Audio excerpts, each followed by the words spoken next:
Oh, look, I just think all four teams are capable of that. It's not, you look at Hull's performance last week, our performance last week. You look at the form.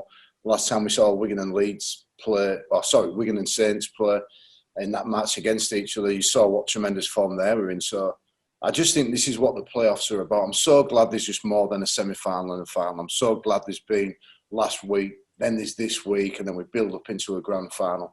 I think it's great. And I think all four teams have got a reason, if you like. You've got a reason to back why any four of these teams, any of us, could get to the grand final. Consistency. They've been the best team, for the last 3 seasons. Wigan got the league lead this year, with a fantastic performance with a win over Saints.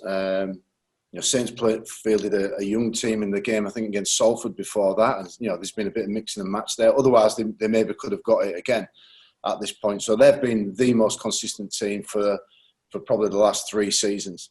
Yeah, he's a competitor. He competes on everything that he does, and you see that. You see that in his performances.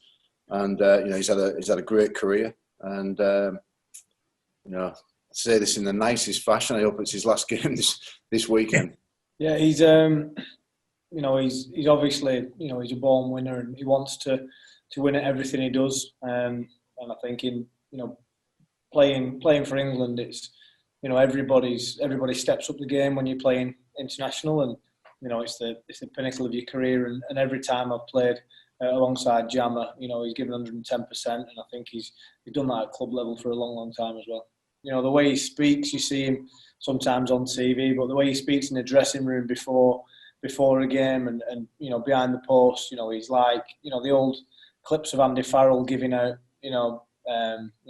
telling offs behind the post. Jammer's very much the same. He says what he thinks, and yeah, I think we've had a really good response this week from the people in Perpignan. From winning the first semi-final last week, and they're very proud. They're very proud of the team, and for us, it's only I think it's our 3rd ever major semi-final as a Catalan club. I think they've had two previously, where they've just fallen 1 game short of being in the grand final. So, but for us, it's not about what might be next week. It's about what we can do this week, and we know we're going to have to play well, and we will play well. We'll play well again on Friday night. I've got no mistake about that. And if that's good enough to get us to the final, then I'm sure everybody in this area is going to be, supporting us and celebrating the fact that we've got there. I think the biggest feedback was Bernard's phone after the game on Friday. He was in the dressing room after the game. It was non-stop. It wouldn't stop. He's very popular in this area because of his support for the club, and the amount of messages and phone calls from partners, from sponsors, from supporters was incredible. And just for Bernard, I think because we're flying on this private jet every week, everyone thinks he's got that much money. He's got loads of money. We can't afford it. As a club, we can't afford what we're doing. But I was thinking about this. It's probably like at Christmas when your kids really want a toy or a present, and you can't really afford to buy them, but you find a way, don't you? You find a way to make your kids happy and to make them have a great Christmas. And I feel that's like what he's done with us. So we've got some difficulties and some other things to deal with once this season is over, quite clearly. But what he has done and what he has tried to provide for this team, for this club and for this city is beyond what anybody could imagine. And we're all very, very grateful for him. Yeah, from a player's point of view, we all understand the situation that Bernard's in and the extent he's gone to make sure that we can continue this season. I've said it before, we are very lucky to have an owner like we've got, because it just wouldn't be possible at a lot of clubs this. And Bernard's passion for the club is absolutely unbelievable. And by the same token, when you're losing, we've had some games last year where he tells you exactly what he thinks after the game, and when we're winning, he's the first person to congratulate you and see how good it is. And Bernard's not somebody. It's not a he's jumping in for 1 year and chucking a load of money at something. He's kept this club going for many years, so I think he certainly deserves some success. Yeah, he is. He's exploring as many avenues as he possibly can.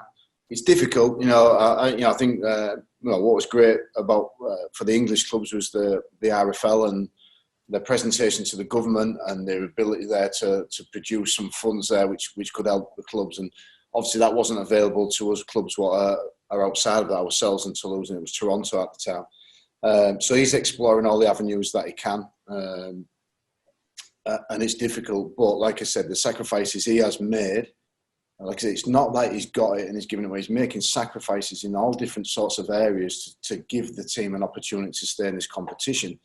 And he's trying to find the solutions for that afterwards. Like I said, it's like buying that kid that birthday present, that bike they want for Christmas, and then having to find a way to pay for it afterwards. And like I said, he's been tremendous support for myself personally and for the whole of the club.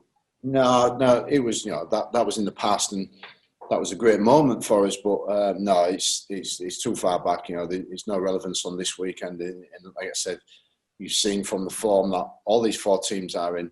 It's a really exciting, I won't say weekend, but a Thursday and a Friday night. I'm certainly looking forward to watching Thursday night's game and then getting involved on Friday. So it's we start from scratch, and like I said, we're really clear. We're really clear in terms of what we have to do and how we have to go about doing that.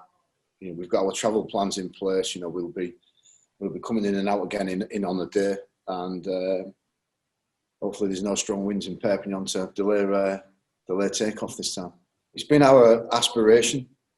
That's what it's been. Obviously, in 2017 we were involved in a £1 million game. We were losing at half time of that game. We were 40 minutes from being in the championship. And from that 2017 we win a Challenge Cup.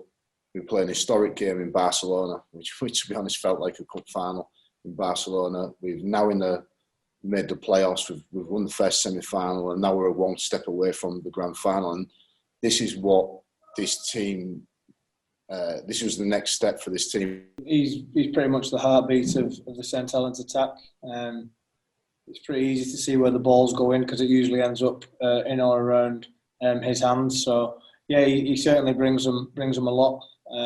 Additional to his ball in hand, his kicking game as well, which is really impressive. So he's one of a number of players that we'll have to make sure we do our homework on this week.